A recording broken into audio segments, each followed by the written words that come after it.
नमस्कार, जय हिंद दोस्तों। मैं सूरज कुमार अध्ययन गैलेक्सी यूट्यूब चैनल पर आपका हार्दिक स्वागत करता हूं।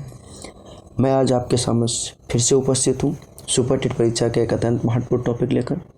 इससे पहले वीडियो में हम सभी ने पृथ्वी की आंतरिक संरचना व बाह्य संरचना के विषय में विशेष जानकारियों पर चर्चा की। यदि आपने उन वीडियो को ना देखा हो तो हमारी वीडियो की प्लेलिस्ट में जाकर आप देख सकते हैं। आज हम सभी पृथ्वी की बाह्य संरचना के कुछ अन्य भागों पर चर्चा करेंगे। दोस्तों, आप हमारे चैनल पर बने रहें और वीडियो को अंत तक अवश्य देखें। दोस्तों, यदि हमारे चैनल को अभी तक आपने सब्सक्राइब नहीं किया है तो प्लीज़ सब्सक्राइब करें और बेल आइकन को ज़रूर प्रेस करें, जिससे हमारी आने वाली प्रत्येक वीडियो आपको प्राप्त हो सके। हमारा आज का पहला टॉपिक है भूकंप। भूकंप, जैसा कि आप सभी जानते होंगे कि भूकंप पृथ्वी के अंदर उत्पन्न होने वाली हलचल, भूगर्भिक हलचल भूकंप कहलाती है। भूकंप पृथ्वी पर दो कारणों से उत्पन्न हो सकता है। भूकंप जो होता है वो हमारे पृथ्वी के ऊपर दो कारणों से उत्पन्न हो सकता है। एक आपका रहता है प्राकृतिक कारण और दूसरा आपका रहता है मानवीय कारण। प्राकृतिक कारण में चार कारण हो सकते हैं। प्राकृतिक कारणों में चार कारण उत्पन्न हो सकते हैं। पहला, प्लेटों के मध्य विवर्तनिक क्रियाओं के उत्पन्न होने के कारण या ज्वालामुखी क्रिया उत्पन्न होने के कारण। तीसरा, चट्टानों द्वारा संतुलन स्थापित होने के कारण। या फिर चौथा, भूगर्भिक गैसों का फैलाव होने के कारण। आप मानवीय कारण में जो भूगर्भिक दृष्टि से अस्थिर क्षेत्र होते हैं वो मानवीय कारण के अंतर्गत आते हैं। भूकंपों का अध्ययन जो होता है वो सिस्मोलॉजी कहलाता है। भूकंपों का अध्ययन किसके अंतर्गत किया जाता है? तो आपका आंसर होना चाहिए सिस्मोलॉजी के अंतर्गत होता है। भूकंप में तीन तरह की तरंगें उत्पन्न होती हैं। प्राथमिक, जिन्हें हम पी तरंगे कहते हैं, जिन्हें हम प्राइमरी वेव्स कहते हैं। द्वितीयक, जिन्हें हम एस तरंगे कहते हैं, जिन्हें हम सेकेंडरी वेव्स कहते हैं। सतही तरंगे या एल तरंगे, जिन्हें हम सरफेस वेव्स कहते हैं। भूकंप की जो तरंगे कितने प्रकार की होती है? तो आपको तीन प्रकार की तरंगे उत्पन्न होती हैं। कौन कौन सी? प्राथमिक, द्वितीयक और सतही तरंगे। अब हम बात करते हैं प्राथमिक तरंगे क्या होती हैं और पी तरंगों का वेव कितना होता है। इन सभी प्राथमिक तरंगों के विषय में विस्तृत जानकारी प्राप्त करते हैं। ये तरंगे पृथ्वी के अंदर प्रत्येक माध्यम से गुजर सकती हैं। आपके माध्यम कौन कौन से होते हैं, जैसा कि आपको पता होना चाहिए। पहला माध्यम होता है आपका ठोस, दूसरा आपका माध्यम होता है द्रव,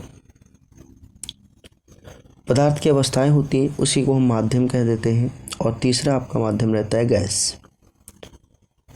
तो पृथ्वी की जो प्राथमिक तरंगें होती हैं भूकंपी, वो पृथ्वी की अंदर प्रत्येक माध्यम से गुजर सकती हैं। मतलब ठोस और द्रव और गैस तीनों माध्यमों में गुजर सकती हैं। ये तरंगें जो होती हैं अनुदैर्ध्य होती हैं। जो प्राथमिक तरंगें होती हैं वो कैसी होती हैं? अनुदैर्ध्य होती हैं। ये ध्वनि तरंगों के समान गमन करती हैं। अगर बात की जाए तो ये जो होता है ध्वनि तरंगे के समान ही गमन करती हैं। जैसे कि ध्वनि तरंगे चलती हैं ऐसे ही हमारी प्राथमिक तरंगे भी चलती हैं। ये सर्वाधिक तीव्र गति से चलती हैं।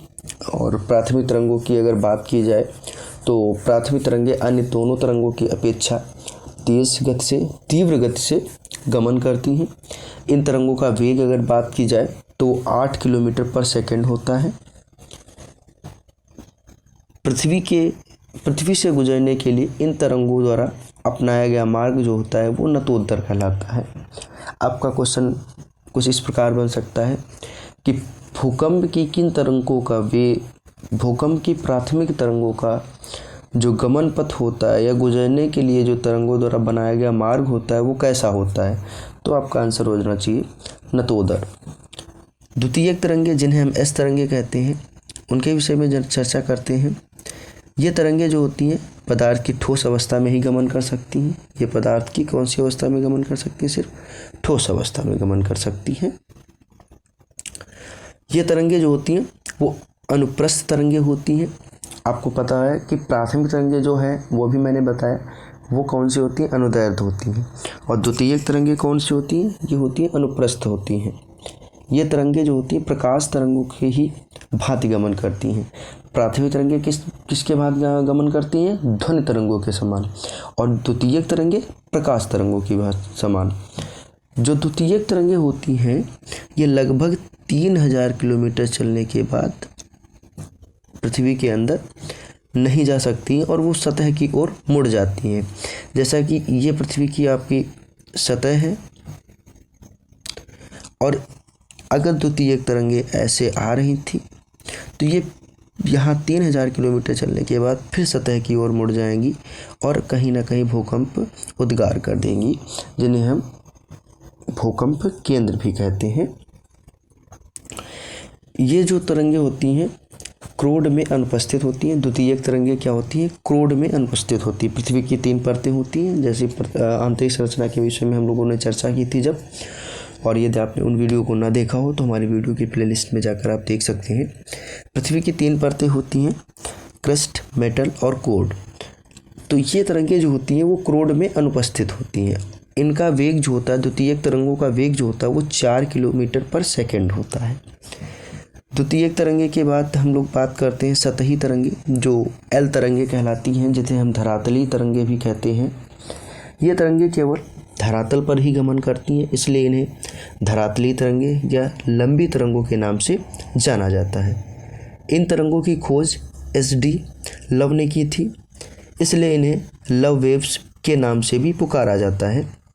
इन तरंगों को एक अन्य नाम दिया गया है लव वेव्स, इसलिए क्योंकि इसकी खोज जो की थी वो SD लव ने की थी। ये ठोस, तरल तथा गैस तीनों माध्यम से गुजर सकती हैं। जो हमारी सतही तरंगे होती हैं वो तीनों माध्यम से गुजर सकती हैं। सतही तरंगे अत्यंत ही विनाशकारी होती हैं। अगर आपसे बात की जाए कि इन तीनों तरंगों में से सबसे ज़्यादा खतरनाक तरंगे कौन सी होती हैं या विनाशकारी तरंगे कौन सी होती हैं, तो वो सतही तरंगे होती हैं, जिन्हें हम धरातली कहते हैं। क्योंकि ये धरातल पर रहती है और सबसे ज़्यादा विनाश इन तरंगों के ही माध्यम से उत्पन्न होता है। इनका अन्य नाम आर वेव्स, जिसे हम रे लाइट वेव्स भी कहते हैं। इन तरंगों की चाल लगभग 1.5 से लेकर 3 किलोमीटर पर सेकंड के बीच में होता है। भूकंपी यंत्र। अब आपसे बात करते हैं भूकंपी यंत्रों के विषय में। भूकंपी यंत्र में सिस्मोग्राफ से मापी जाती है। भूकंपीय तरंगे जो आती हैं वो सिस्मोग्राफ से मापी जाती हैं। सिस्मोग्राफ के 3 स्केल हैं। एक पहला होता है आपका फेरल, जिसे हम रॉसी स्केल कहते हैं। दूसरा मार्केली स्केल। तीसरा रिएक्टल स्केल, जिसे हम गणितीय विधि पर आधारित होता है। और इस समय सबसे ज़्यादा जो प्रचलित है वो रिएक्टर स्केल ही प्रचलित है भूकंप मापने के लिए। तो भूकंप का मापन किस यंत्र के द्वारा किया जाता है? तो आपको आंसर होना चाहिए आपका सिस्मोग्राफ से। अब हम सभी बात करते हैं भूकंपी पेटियाँ कि भूकंप सबसे ज़्यादा कहाँ पे उत्पन्न होता है। तो प्रशांत महासागर की जो तटीय पेटी है वहाँ पर लगभग पृथ्वी का 63% भूकंप आता है। मध्य महाद्वीपीय जो पेटी है वो लगभग 21% भाग वहाँ पर भूकंप आते हैं। और मध्य अटलांटिक जो पेटी है शेष भाग का भूकंप उन क्षेत्रों में उत्पन्न होता है। अब अगर बात की जाए कि भारत, तो भारत मध्यद्वीपीय महाद्वीपीय जो पेटी है जहाँ 21% भूभाग पर भूकंप आते हैं वहीं पर भारत भी स्थित है। भूकंप का केंद्र क्या होता है? भूकंप के उद्भव स्थान को उस का केंद्र कहते हैं। भूकंप जहाँ से उत्पन्न होता है वो उसका क्या कहलाता है? केंद्र कहलाता है। भूकंप के केंद्र में तीनों प्रकार की तरंगे पहुँचती हैं। PSL, P का मतलब अभी मैंने बताया था आपको कि प्राइमरी वेव्स होता है, S का मतलब होता है सेकेंडरी वेव, L का मतलब होता है आपकी लॉन्गेस्ट वेव्स। क्योंकि इनको टाइम बहुत लगता है, लॉन्गेस्ट वेव, इसलिए उसको तीसरा नाम दिया जाता है।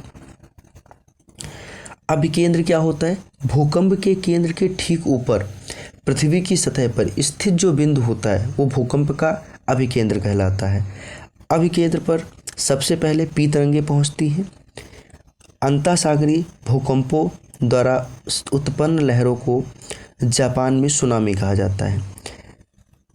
भूकंप के विषय में हम सभी ने चर्चा की क्या कि भूकंप सबसे अधिक किस क्षेत्र में आता है, तो आपको बताना चाहिए प्रशांत महासागरीय क्षेत्र में लगभग 21%। भूकंप जो है, इन्हीं भूकंप की द्वारा उत्पन्न जो लहरें होती हैं वो जापान में क्या कहलाती हैं, तो सुनामी कहलाती हैं। अब आपका अगला टॉपिक है पठार, प्लेट्यू। धरातल का विशिष्ट स्थल रूप जो आपके आसपास के स्थल से लगभग 300 से 500 फीट ऊंचा तथा शीर्ष भाग चौड़ा समाप्त होता है, तो हम उसे पठार कहते हैं। पठार किसे कहते हैं? अगर आपसे कोई क्वेश्चन करता है तो आपको बताना है क्या कि धरातल का विशिष्ट स्थल रूप जो अपने आसपास के स्थल से लगभग 300 से 500 फीट ऊंचा हो और शीर्ष कैसा हो? चौड़ा। मतलब आपका ऐसा कुछ हो और शीर्ष ऐसे चौड़ा हो तो वो हमारा क्या कहलाएगा? पठार। ऊंचाई इसकी लगभग कितनी होनी चाहिए? 300 फीट से लगभग 500 फीट के आसपास, तो आपका क्या कहलाएगा? ये पठार कहलाएगा। पठारों का वर्गीकरण, उत्पत्ति के आधार पर पठारों का 5 प्रकार से वर्गीकरण किया गया है। नंबर 1 अंतः पर्वतीय पठार, दूसरा पर्वतीय पठार, तीसरा गुंबदकार पठार, चौथा महाद्वीपीय पठार और पांचवा ज्वालामुखी पठार। अंतः पर्वतीय पठार, जैसा कि आपको चित्र में प्रदर्शित है कि दो पर्वतों के बीच में, पर्वतमालाओं के बीच में स्थित एक पठार जो है वो क्या कहलाता है? अंतः पर्वतीय पठार। जैसा कि आप चित्र में प्रदर्शित देख सकते हैं कि इधर साइड आपका हिमालय पर्वत है जो दक्षिण में है और कुनलुन पर्वत जो क्या उत्तर में है, किसके? तिब्बत के पठार। इन दोनों पठार बीच, हिमालय के बीच में कौन सा पठार है?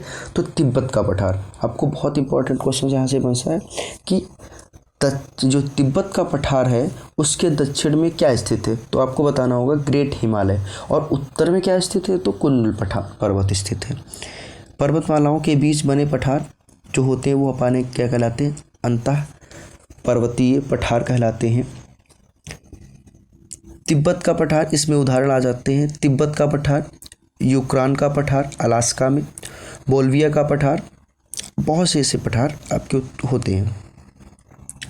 पर्वतपति पठार की बात की जाए तो पर्वतपति पठार में जैसा कि चित्र में आपका प्रदर्शित है कि एक ऊंचाई भरा क्षेत्र हो और वो आगे चलकर समतल हो जाए, ये धीरे धीरे करके क्या हो जाए? समतल हो जाए, जैसा कि चित्र में प्रदर्शित भी है।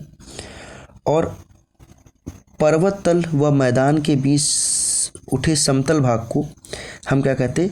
पर्वतपदी पठार कहते हैं। इस प्रकार के पठारों में आते हैं, पहला आता है आपका पीडमांट का पठार जो यूएसए में है, पेंटागोनिया का पठार जो अर्जेंटीना में आता है। ये 2 प्रकार के पठार आपके पर्वतपदी पठार होते हैं। गुंबदाकार पठार, 2 विवर्तन प्लेटों के टकराने से बना जो पठार होता है वो गुंबदाकार पठार होता है। विवर्तन प्लेटों में विवर्तन उत्पन्न होता है, उनके टकराने से जो पठार बनता है जैसा कि चित्र में प्रदर्शित किया गया है वो आपका क्या कहलाता है? गुंबदाकार पठार कहलाता है। जैसे छोटा नागपुर पठार, ये विवर्तन प्लेटों के टकराने से उत्पन्न हुआ है।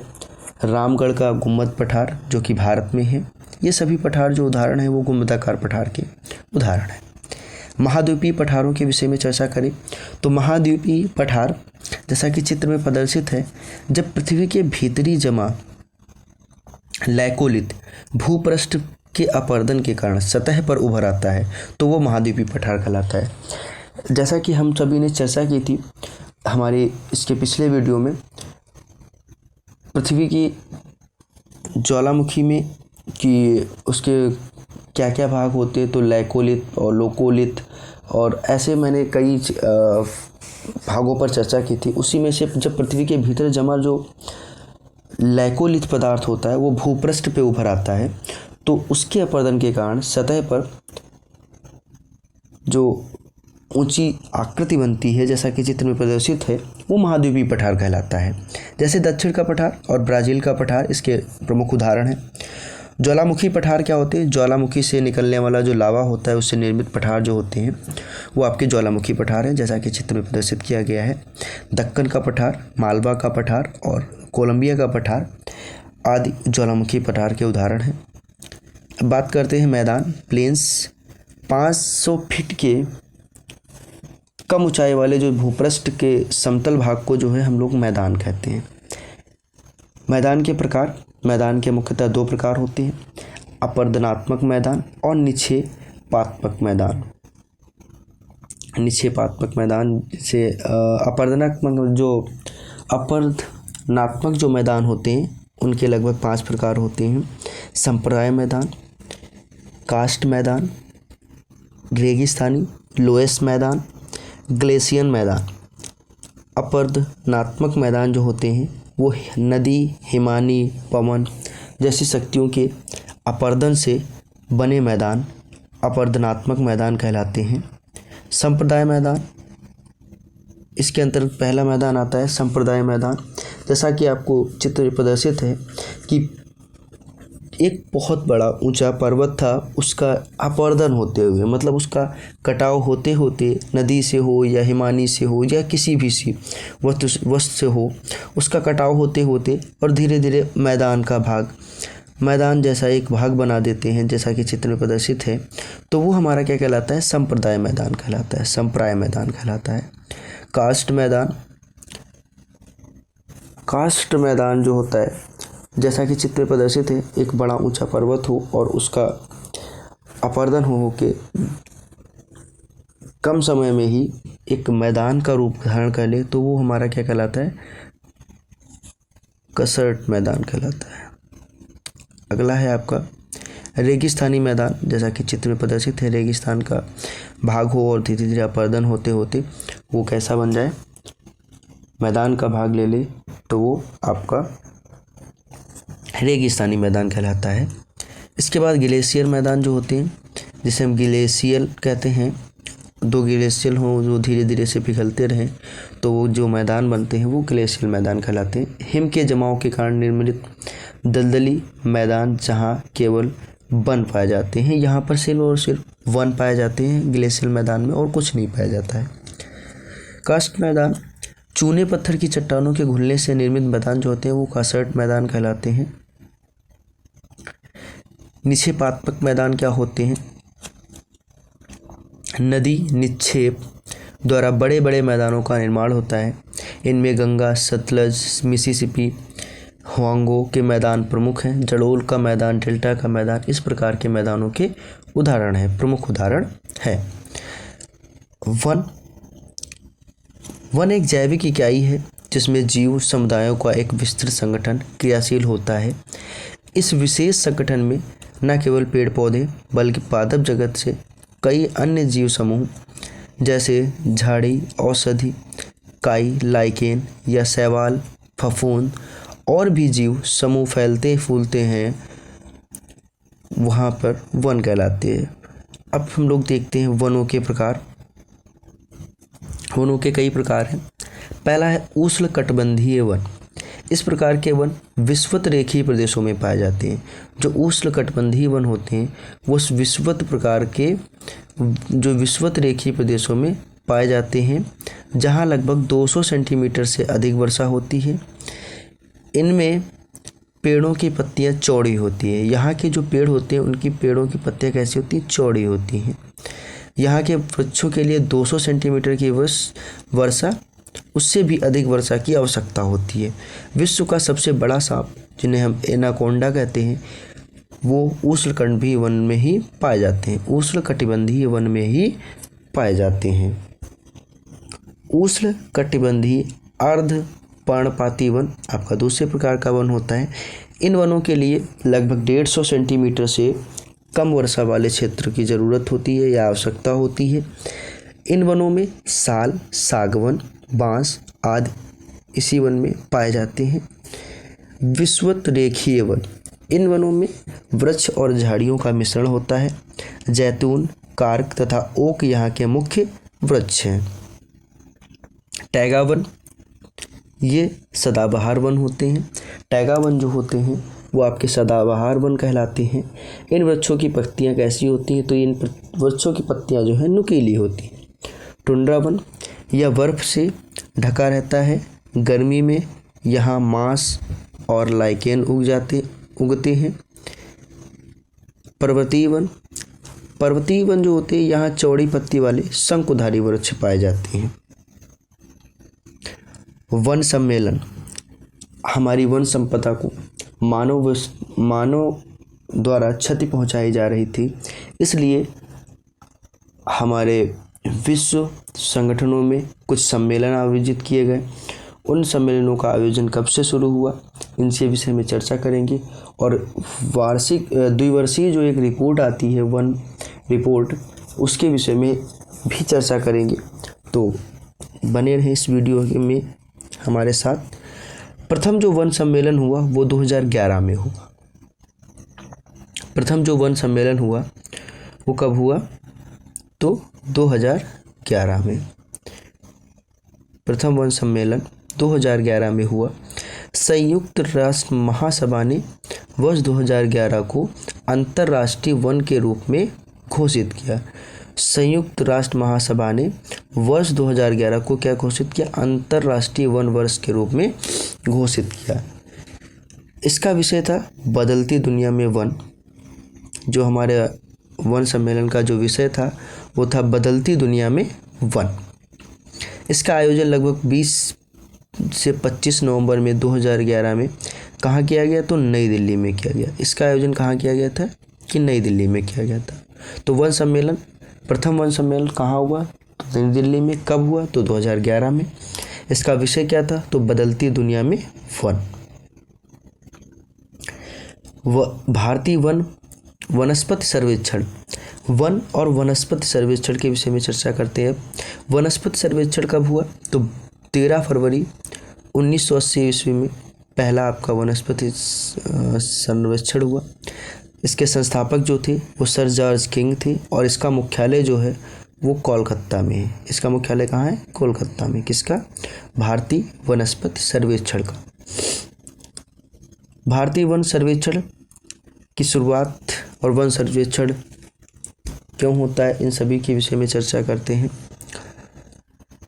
तो भारतीय वन सर्वेक्षण जो है वो 1 जून 1981 ईस्वी में स्थापना की गई।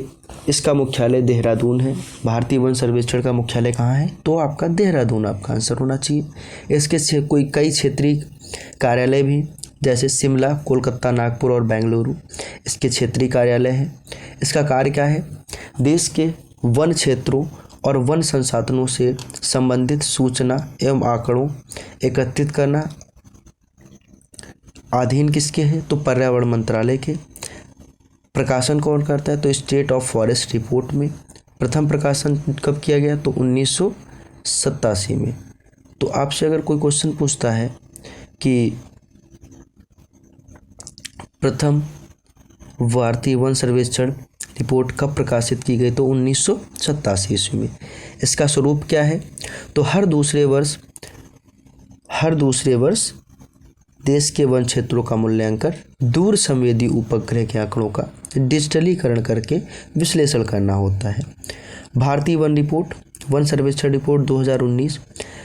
भारतीय वन सर्वेक्षण रिपोर्ट 2019 को FSI ने प्रकाशित किया, जिसे हम भारतीय वन सर्वेक्षण ने प्रकाशित किया। भारतीय वन रिपोर्ट को पिछले 4 वर्षों में वनावरण और वृक्षावरण में लगभग 130 मिलियन हेक्टेयर की अधिक वृद्धि हुई है। देश का वन और वृक्ष क्षेत्र कुल भौगोलिक क्षेत्रफल का लगभग 24.56%, लगभग 24.56% है। वन आवरण द्वारा कुल भौगोलिक क्षेत्र का 21.67%, जबकि वृक्षावरण 2.89%, मतलब 2.89% है। रिपोर्ट में वन आवरण और वृक्ष आवरण, मैंग्रोव आवरण, वन क्षेत्रों के अंदर और बाहर स्टॉक में वृद्धि, भारत के वनों में कार्बन स्टॉक का में वृद्धि, वनों के प्रकारों में वृद्धि और जैव विविधता, फॉरेस्ट फायर मॉनिटरिंग और विभिन्न ढलानों और ऊंचाइयों में पर विभिन्न आवरण की जानकारी दी गई। देश का कुल वन और वृक्ष आच्छादन में 80.73 मिलियन हेक्टेयर है। देश का कुल वन और वृक्ष आच्छादन जो है वो लगभग 80.73 मतलब 80.73 मिलियन हेक्टेयर है। 2017 के आकलन की तुलना में देश के कुल वन और वृक्ष आच्छादन में लगभग 5188 वर्ग किलोमीटर की वृद्धि हुई है। वन आवरण में 3976 वर्ग किलोमीटर और वृक्षावरण में 1212 वर्ग किलोमीटर की वृद्धि हुई है। देश में कुल मैंग्रोव वन क्षेत्र कितना है? तो कुल मैंग्रोव वन क्षेत्र आपका है 4976 वर्ग किलोमीटर। ISFR 2017 की तुलना में मैंग्रोव कवर में 54 वर्ग किलोमीटर की वृद्धि हुई है। देश में वनों में अनुमानित कुल कार्बन जो है स्टॉक वो 7124.6 मिलियन टन है, जो 2007 की रिपोर्ट की तुलना में लगभग 42.6 मतलब 42.6 मिलियन टन का इजाफा हुआ, मतलब कि वृद्धि हुई है। वन आवरण में वृद्धि प्रदर्शित करने वाले शीर्ष 3 राज्य हैं। पहला कर्नाटक, दूसरा आंध्र प्रदेश और तीसरा केरल। आपके ये 3 राज्य जो हैं वन आवरण में वृद्धि प्रदर्शित करने वाले शीर्ष 3 राज्य हैं। क्षेत्रवार सर्वाधिक वन शीर्ष वाले स्थान राज्य जो हैं भारत देश में सबसे ज़्यादा क्षेत्रवार में अगर वन की बात की जाए तो कहाँ पे है? तो सर्वप्रथम आपका पहला स्थान आता है मध्य प्रदेश का, दूसरा स्थान आपका अरुणाचल प्रदेश और तीसरा छत्तीसगढ़। कुल भौगोलिक क्षेत्र के प्रतिशत रूप में सर्वाधिक वन क्षेत्र कितने? 3 राज्य। पहला है मिजोरम में लगभग 85.41% जो होता है वो भाग क्या होता है? भौगोलिक क्षेत्र वन आच्छादित है। अरुणाचल प्रदेश 79.63%, मेघालय 76.33%। मैंग्रोव कवर में वृद्धि प्रतिशत जो दर्ज करने वाले राज्य हैं वो सर्वप्रथम आपका है गुजरात, जिसमें लगभग 37 वर्ग किलोमीटर की वृद्धि दर्ज हुई। दूसरा है महाराष्ट्र, जिसमें लगभग 16 वर्ग किलोमीटर की वृद्धि हुई। तीसरा आपका रहता है उड़ीसा, जिसमें लगभग 8 वर्ग किलोमीटर की वृद्धि प्रदर्शित हुई है। ISFR की श्रृंखला की यह लगभग 16वीं रिपोर्ट है, जबकि पहली रिपोर्ट 1987 में आई थी। इस आधार पे देखा जाए तो यह 17वीं रिपोर्ट होनी चाहिए थी, लेकिन एक बार इस रिपोर्ट में नहीं हो पाई, जिसका कुछ अन्य कारण रहे, इसलिए यह अभी 16वीं रिपोर्ट थी ISFR की, जो ये 2019 में आई। देश के कुल वन आवरण का मूल्यांकन करने के लिए ली गई भारतीय रिमोट रिसोर्सिंग जो उपग्रह 2 है उसकी मदद ली गई। वर्तमान मूल्यांकन से प्राप्त सटीकता स्तर पिछले सभी आंकड़ों में सर्वाधिक है। चित्र में बेहतर सटीकता प्राप्त करने वाले के लिए इस बार पहली बार आर्थो रेक्टिफाइड डेटा का उपयोग किया गया है। जो आर्थो रेक्टिफाइड डेटा है पहली बार उसका उपयोग किया गया है। भारतीय वन रिपोर्ट, कुछ बेस्ड इस पर क्वेश्चन। भारतीय वन स्थित रिपोर्ट क्रमशः कितने वर्षों में जारी की जाती है? यदि आपने इस वीडियो को शुरू से देखा है तो आप इस प्रश्न का उत्तर अवश्य दे देंगे। दूसरा क्वेश्चन है कि किस राज्य के वन और वृक्षावरण में सर्वाधिक वृद्धि हुई? किस राज्य में वन और वृक्षावरण में सर्वाधिक वृद्धि हुई? आपको इसका आंसर बताना है।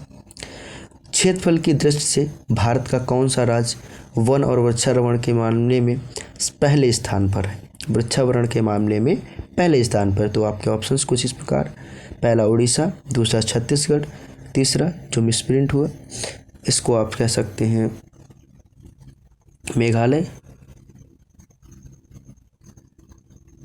और आपका लास्ट ऑप्शन रहता है मध्य प्रदेश। अगला क्वेश्चन आपका रहता है पर्यावरण में वर्तमान समय में पर्यावरण मंत्री कौन है। आपके ऑप्शंस रहते हैं स्मृति ईरानी, अर्जुन मुंडा, प्रकाश जावड़ेकर, नरेंद्र सिंह तोमर। तो आप इन प्रश्नों के उत्तर दें